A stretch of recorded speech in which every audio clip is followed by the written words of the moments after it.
irreheddun ilma namaadhaa waa takkaattu isa gammachise yoo wanta sun argate waa takkaattu isa bira qaaliidha yoo wanta sun qalbii isa seene waa takkaattu akkaan isa bira jaalatamaadha yoo rabbiin subhaanahu wa ta'aalaa hiree kana kenne ilma namaa min al-aadam alayhi salaam abunaa kabiir abbaa keenya guddarraa aadam alayhi salaam hortee isaa kagaafa sun dhalatteerraa eegalame ilaa hattaa qiyaami isaa hanga guyyaa qiyaamaa dhaabbatutti namu gaafii kana numa gaafata namu wanta kana yoo harkate ni jaalata hatta sahaaba ridwaanullaahi alayhim rabbiin dalagaa isaanii irraa haa jaalatu ni gaafatanii rasuulu rabbil aalamiin muhammad sallallahu alayhi wasallam وفي حديث الذي رواه ابن ماجه بسند حسن من حديث ابن عباس سهل بن سعد السعدي رضي الله عنه قال جاء رجل إلى النبي صلى الله عليه وسلم ابن عباس الرادسي قالوا قلمي فمي مرجع قاف تكو نمتيجي تكو قام رسول صلى الله عليه وسلم ندفه دفه مرجعيني والنطيون دينو يجودا ودوار رسول صلى الله عليه وسلم نؤدو تاي خيسا غافت جودا بدينو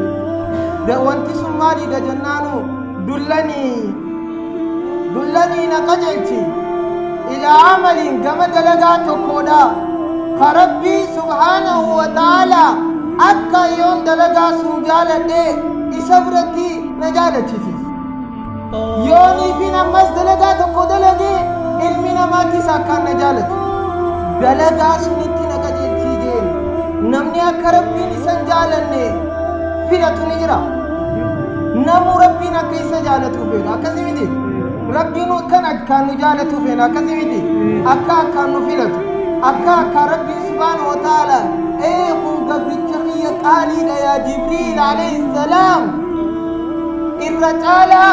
malaa'ikaa isaa biratti akka isin faarfatu ni feetanii isin dimu sahaabaan wanta sun gaafate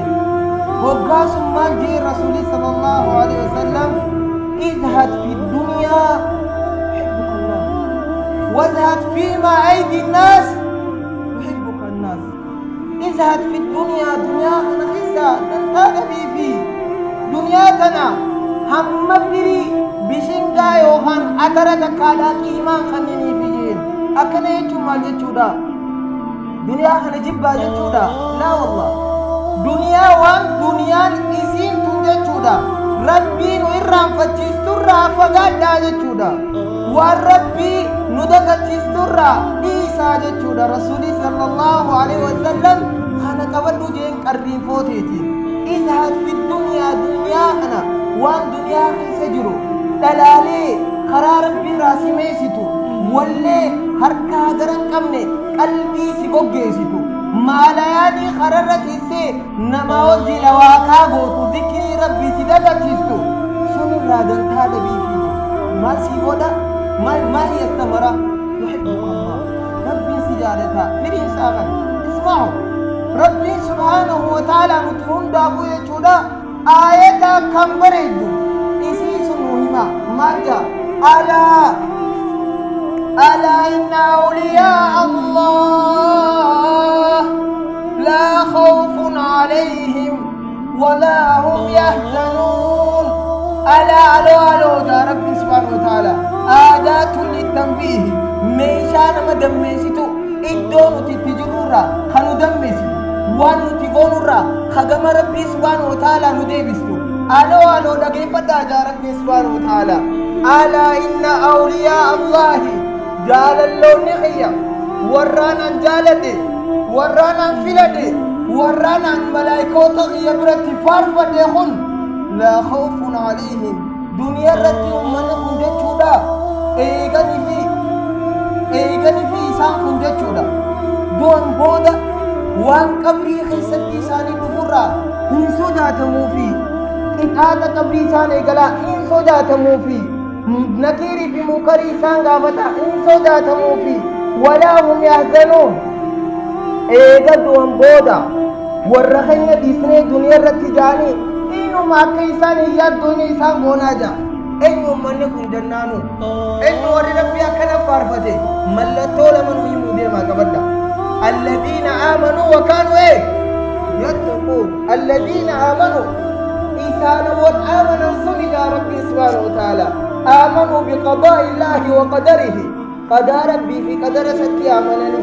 آمنوا نجان آمن إنسانهم والربي سبحانه وتعالى إنساني فيه ثلاث من كنا فيه وجد حلاوة الإيمان نمني حالة صديق ستي ملتي مئة إيمانا ديم إيمانا وامي أوتو إيمانا أركتي جا رسول صلى الله عليه وسلم خندر هذا أن يكون الله ورسوله أحب إليه مما سواه ربي في إيجسي رسول رب العالمين محمد صلى الله عليه وسلم أكاد سبرة جالة موته قبني ونساني قد يجرون درا أماتي تأكاد سدلتي أتغنى سر اللفاتي أباقي أكاد سجالتي إسان خندرن جارتي حلال تيدرن ilmaa daddaa keetana daran eenyu jaalatamaa ta'uu qaba Allah namni kana arkate wajade halawata iman mi'a imana arkate ja an yakuna Allah wa rasuluhu ahabba ilayhi mimma siyahuma alladhina amanu wa rabbika amanu jettu takka khale odo shirkin dalagin odo bid'an naannesin odo namar rakkisin wa rabbini saajidti khamal godu kidal والربي الرئيس دور في رمال دورو دوركم الذين آمنوا دنيا ربي سبحانه وتعالى خلد لدي سنجا جهل النخية تعالى وكانوا يتقون إسانس أمس آمنوا مودمان كماني ورى أكان نسوداتا تهاني أكان وانين الإسان دور في راخة دور كمان تهاني أكان وانين إسان اتياج جتي خدلة تهاني اتق الله ربي صداقه بكم جرت ربي خيفلته بكم جرت هوغات ربي خي صداقه هوغارف ربي خي صداقه هوغا غغرغل ربي خي صداقه اتي ربي مال سيغودا ان يبرسين فارفتني ويتني بلي ان يبرسين بتني ويتني ربي سبحانه وتعالى اذا جاء الرسول صلى الله عليه وسلم اذا احب الله عبدا وإذا ربي سبحانه وتعالى قبل شدك جالته نادى بجبريل جبريل عليه السلام يا جبريل إني أحببت فلانا فأحبه يا جبريل خي يا إرجما خي يا ملائكة خي أن يبلغ خنجالتين تنجرا جالت وجان الله أكبر ربي نتهم داون وأجانته ربي نتهم داون وعفلته ربي نتهم داون ملائكة صابرت نفرفت ربي نواغون ربي صلاة خنا نورا كيبلو ربي سومنا خنا نورا كيبلو ربي وان غغاري هم نورا كيبلو وروان دغيت تدلغ ربي نواغون وروان دغيت تدلغ ربي نواغون أحبابي الكرام waan matikkoo bareedduu tana itti wal yaadachiisuudhaaf asiisin dura dhaabbadhe waan hin dubbadhe hundinuu yoo haqa qabaate sun tawfiiquma rabbi irraahi yoon dogongore lubbuu tiyyaa fi sheexaana irraahi wa aakhiru da'waana alhamdulillahi rabbil aalamiin assalaamu alaykum wa rahmatullahi wa barakaatuh